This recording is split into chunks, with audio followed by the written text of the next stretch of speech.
नमस्कार दोस्तों, आप सभी का स्वागत है कहानी आपकी और मेरी ग्रहों की जुबानी यूट्यूब चैनल के ऊपर में। इसमें आज जो हम लोग बात करेंगे क्वार्टरली प्रेडिक्शन जुलाई, अगस्त और सितंबर महीने के लिए मकर लग्न के लिए। मकर लग्न यानी कि आपके पहले घर में 10 लिखा हुआ है, तो वहां के लिए हम बात करेंगे। ये लग्न सिर्फ देखिएगा अपने चार्ट को। लग्नाधिपति आपके शनि हैं और शनि 23 मई से आप देखेंगे तो वक्री हो चुके हैं।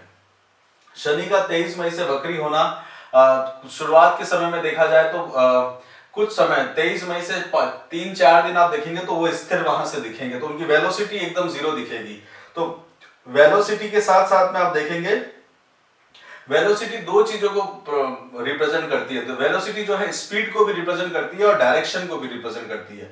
तो उस समय आप देखिए एकदम से जिस रफ्तार से चल रहे थे शनि डायरेक्ट होके, उस रफ्तार के अंदर में उनके तेजी आएगी। तो वो बड़ा सा एक आप देखिए रिंग जो है, बड़े मास रहता है शनि के, शनि शनि चलते हैं, वो अचानक से उल्टा घूमने लग जाएगा दिखते हुए में। तो वो उल्टा घूमते हुए के और तेज स्पीड उसके अंदर में आ जाती है। इसी कारण उसका षडबल और चेष्टा बल निकालने की आवश्यकता है। तो ये आप देखेंगे Shani, S for certain, Shani जो है उनका जो जुलाई में है षडबल जो है 35% बढ़ जाएगा। मतलब जो अभी चल रहा था 23 मई से पहले, वो एकदम तेजी से उसमें चेष्टा करने की आवश्यकता हो गई। किसी चीज को चेष्टा मतलब किसी चीज को प्राप्त करने के लिए, तो वो बढ़ जाएगा। साथ में अगस्त में आप देखेंगे तो 60% आपका बढ़ जाएगा। तो 60% अगस्त का महीने के अंदर में बहुत ज्यादा एनर्जी रहेगी शनि के अंदर, और सितंबर में वो वापस कम होगा, 45% हो जाएगा। तो वहां से वो कम होना शुरू होगा और अक्टूबर के अंदर में शनि जो है मार्गी हो जाएंगे। और शनि जो है आपके लग्न में आए हैं, तो लग्नाधिपति लग्न में मतलब कर्माधिपति, कर्मों का हिसाब किताब देने के लिए अपने ही घर के अंदर में हुए हैं। तो ये समय जो है आपके लिए नई जिम्मेदारी लेके आया होगा। ये समय जो है वो आपके लिए नई व्यवस्था के कारक बन के लाया होगा। धन के अंदर में आप देखेंगे तो उसमें आपको ध्यान देने की जरूरत है। शनि जो है वक्री होंगे तो वो अपने से पहले वाले घर का रिजल्ट देते हैं। तो शनि के जो पांव है वो आपके वह स्थान पे हैं और सर जो है वो आपके वाणी पे है, आपके धन स्थान पे है।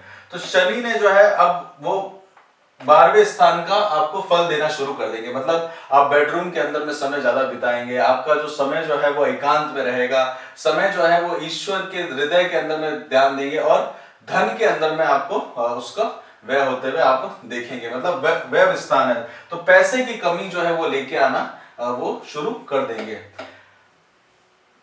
गुरु जो है वो भी वक्री हुए हैं। गुरु का भी बात करते हैं तो वो भी 20 जून से वक्री हो जाएंगे, शतभिषा नक्षत्र के अंदर में रहेंगे। और वहां से आप देखेंगे तो गुरु जो है वो आपके लिए तृतीय स्थान के स्वामी हैं, और साथ के साथ में गुरु जो है वो आपके वह स्थान के स्वामी, तो उनका भी वक्री होना धन के अंदर में आपको कभी लेके आने पे इशारा करता है।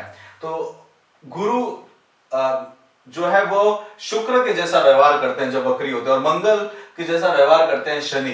तो गुरु जो है वक्री होने पर आप जो है व्यय करेंगे अपनी विलासिता के लिए, अपने अम्यूजमेंट्स के लिए, अपनी लग्जरी के लिए, ज्वेलरी या फिर किसी इस तरह कॉस्मेटिक्स आइटम्स के लिए, या फिर आप अपने बेडरूम के अंदर में सामान खर्च करने के लिए करेंगे, घर की व्यवस्था करने के लिए खर्च करेंगे, और उसके लिए जो प्लानिंग आप करेंगे उसमें आपको धन की कमी होते हुए दिखेगी।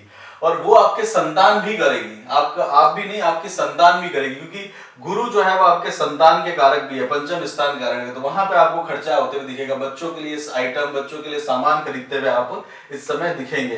तो वो पंचम स्थान के स्वामी है, और वहां पे उनकी जिद भी देखेंगे बच्चों की, क्योंकि राहु वहां पे बैठे हैं पंचम स्थान पे, और बुध भी उनके साथ में। तो कैलकुलेटिवली वो आपको कन्विंस कर पाएंगे कि ये तो बहुत जरूरी है, ये चीज तो करना ही पड़ेगा आपको। तो शनि जो है वो आपको लग्नेश जो है उस समय आपके पास में कोई रास्ता नहीं रहेगा। मतलब आपको वो इस तरह में कन्विंस करने में सफल रहेंगे कि ये चीज करी ही जानी चाहिए। तो आपको उसका प्रेशर भी क्रिएट होगा। मतलब कंपलसरी चीजों को लेके, जीवन में आपके आइडियाज को लेके आपको लगेगा इस समय तो खर्चा करना ही पड़ेगा। तो वो अगर आप छोड़ दें कि जीवन में कई चीजें इस समय नहीं हो पा रही तो बाद में ली जाए, तो ये समय आप सुकून से बिता सकते हैं। अदरवाइज ये आपका जो है दिमाग जो है वो बहुत उठा पटक में रहेगा, क्योंकि मस्तिष्क के अंदर में बैठे हुए हैं शनि, और वो मंगल के जैसा व्यवहार कर रहे हैं। मतलब जीवन में क्रोध को बढ़ाने का कार्य में लगे हुए हैं। शनि की जो दसम दृष्टि है, 1 2 3 4 5 6 7 8 9 10, दसम दृष्टि डायरेक्टली शुक्र की राशि में है और शुक्र कर्म क्षेत्र से रिलेटेड है। तो कर्म क्षेत्र के अंदर में धन से रिलेटेड अगर आप कामकाज करते हैं तो वहां पे आप कमी देखते हुए मिलेंगे। भारत की कुंडली है पुरानी जो मकर लग्न की है और आजादी से पहले वाली, और मकर लग्न के अंदर में आप बात करते हैं तो आपको धन के प्रति जो है वहां पे आपको कर्म क्षेत्र में धन के प्रति कमी देखने को मिलेगी। व्यवस्थाओं के प्रति कमी होते हुए आपको इन 3 महीनों में देखने को मिलेगी। मतलब एक दबाव रहेगा एक कुल मिला के। इसको अगर सीधी भाषा में देखा जाए तो कर्म क्षेत्र के प्रति दबाव रहेगा, परिवार की तरफ से दबाव रहेगा। तो ये दबाव आपको दोनों तरफ से महसूस होगा, घर से भी और कर्म क्षेत्र से भी। तो इन 2 जगहों का दबाव आपको देखने को मकर लग्न के जातकों को इन 3 महीनों में मिलेगा। इसमें आगे बात करते हैं तो सूर्य की पहले बात करते हैं। सूर्य जो है पिता है, पर सूर्य से जो है आपके ज्यादा तालमेल अच्छे नहीं है। तो वो आपके 6th हाउस में गए हुए हैं, तो आपके मदर के घर से, मदर के परिवार के घर से, वहां से आपको बहुत ज्यादा बोलचाल वगैरह के लिए ध्यान देने की आपको जरूरत है। मदर से रिलेटेड आप देखेंगे तो वहां पे आप थोड़े से अपने आप को प्रोटेस्ट करते हुए देखेंगे। माँ को आप ऐसे जवाब देते हुए मिलेंगे जो आपने जनरली नहीं देते।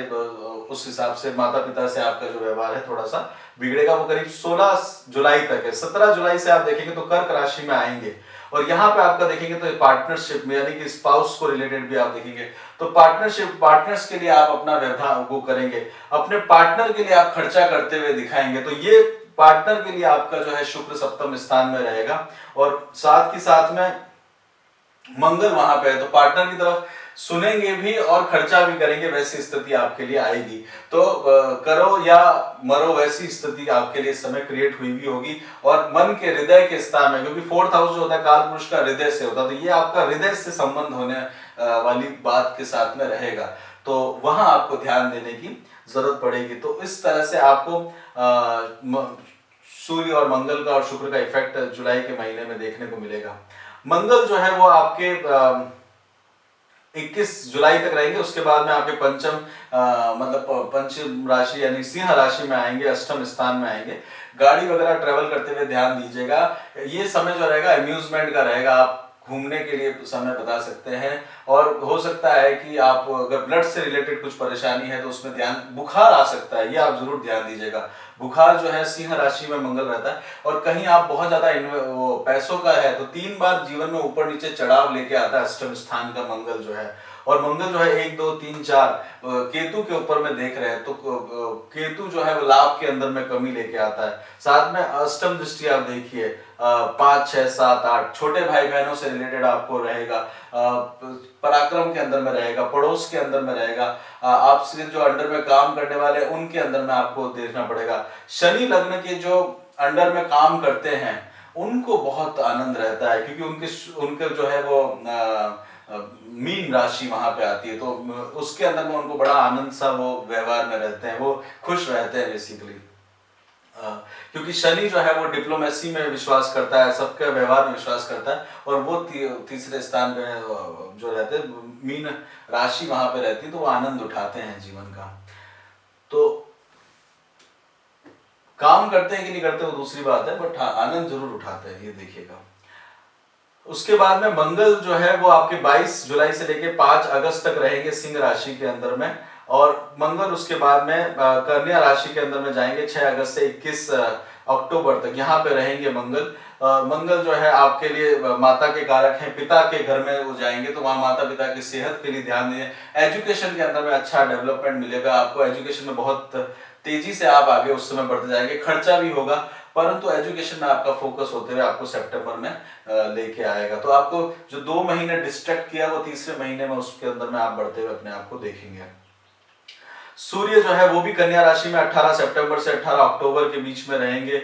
माता पिता के सम्मान का ध्यान रखिएगा, अपमान मत करिएगा, वो आपके लिए विशेष रहेगा। और ज्यादा से ज्यादा हो सके तो प्रॉपर्टी का आपको फायदा मिल सकता है। लिटिगेशंस वगैरह अगर आपके ऊपर में है, कोर्ट केस वगैरह है, तो वहां पे वो सूर्य आपको सपोर्ट करते हुए दिखेंगे। सरकार से रिलेटेड कामकाज में आप बढ़ोतरी होते हुए पाएंगे। बुध जो है उनके बारे में बात करते हैं, तो बुध जो है वो 3 जून से 7 जुलाई तक आपके वृषभ राशि में रहेंगे। यहाँ संतान के प्रति आप वो ध्यान रहेगा। उसके बाद में आइडियाज में ध्यान रहेगा, फिर वो आपके 6th हाउस में आ जाएंगे। 6th हाउस में 8 जुलाई से 26 जुलाई तक वहां रहने वाले, मिथुन राशि के अंदर में रहने वाले हैं, अपनी ही राशि के अंदर में है, और वहां आपको जो है बोलचाल से काम होंगे। सर्विस इंडस्ट्री में है तो बोलने से आपका काम बनाते रहेंगे। 26 जुलाई से 8 अगस्त तक देखेंगे तो आपके 7th हाउस में आएंगे। स्पाउस से वार्तालाप, पार्टनरशिप से वार्तालाप करने में, डॉक्यूमेंटेशन, कम्युनिकेशन, एग्जिस्टेंस के लिए आपका एक काम अपना आप होते हुए देखेंगे। उसके बाद में 9 अगस्त से 26 अगस्त तक आप देखेंगे तो सिंह राशि के अंदर में रहेंगे चंद्रमा बुध। वहां पे आपको व्यय को ध्यान देना होगा। यात्राएं आपकी हो सकती है, लंबी यात्राओं में आप निकल सकते हैं, वहां पे आपको ध्यान देने की आवश्यकता पड़ेगी। और अष्टम स्थान पे रहेंगे बुध जो है उस समय, वहां पे आपको 27 अगस्त से 23 सितंबर के बीच में, तो वहां पे बुध जो है अपनी ही राशि में रहेंगे, तो एक अच्छा समय लेके आएंगे। परंतु शुक्र जो है वहां पे बैठे हुए होंगे 5 सितंबर तक। तो 13 अगस्त से लेके 5 सितंबर तक के बीच में शुक्र जो है आपको स्पाउस की तरफ से थोड़ा सा ध्यान देने की जरूरत पड़ेगी जब तक शुक्र रहेंगे 5 अगस्त तक। हेल्थ से रिलेटेड अगर हम लोग अभी आगे और चर्चा में बात करते हैं तो हेल्थ जो है वो आपको ध्यान देने की जरूरत है। हॉस्पिटल के जाना पड़ सकता है क्योंकि 12वें में देख रहे हैं शनि जो है। विदेश जाने के बारे में सोच रहे हैं तो वो भी एक अच्छा मौका आप ले सकते हैं। एजुकेशन में व्यवधान दिखेगा, एजुकेशन को बढ़ाने की जरूरत पड़ेगी आपको। एजुकेशन के लिए बहुत ज्यादा एफर्ट्स करने की जरूरत पड़ेगी, बहुत ज्यादा नोट्स बनाने की आपको आवश्यकता पड़ेगी, कई बार रिवीजन करने पर आपको फायदा मिलेगा। शादी के बारे में इस समय सोच रहे हैं तो विवाह के लिए एक अच्छा समय आपका आने आया है, उसको आप जरूर यूटिलाइज करेगा। इन 3 महीनों के अंदर में वैवाहिक जीवन आपका इस समय ठीक चलता रहेगा। प्रेम के बारे में सोच रहे हैं तो प्रेम जो है, प्रेम आपका जो है वो बढ़ाएंगे। राहु उसके अंदर में प्रोग्रेस लेके आते रहेंगे। दशा अंतरदशा चेक कर लीजिएगा अपनी, अगर 2 शत्रु ग्रहों के ऊपर दशा अंतरदशा चल रही है तो थोड़ा सा नुकसान हो सकता है।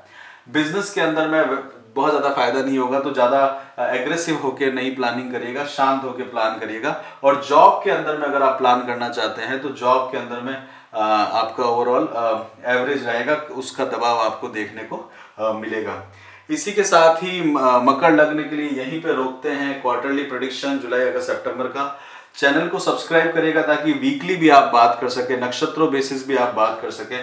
साथ के साथ में अपने आप में आप देखें तो मंथली प्रेडिक्शंस के अंदर में आप महीने को प्लान कर सकें। ओवरऑल जुलाई अगस्त में बड़ा कामकाज के अंदर में आप देखेंगे और उसके अंदर में समय को आप अब निकालेंगे तो काफी एग्रेसिवली आप आगे बढ़ते हुए, निखरते हुए इसमें आगे जाएंगे। इसी के साथ ही आप सबका बहुत बहुत धन्यवाद सुनने के लिए। जय श्री राम।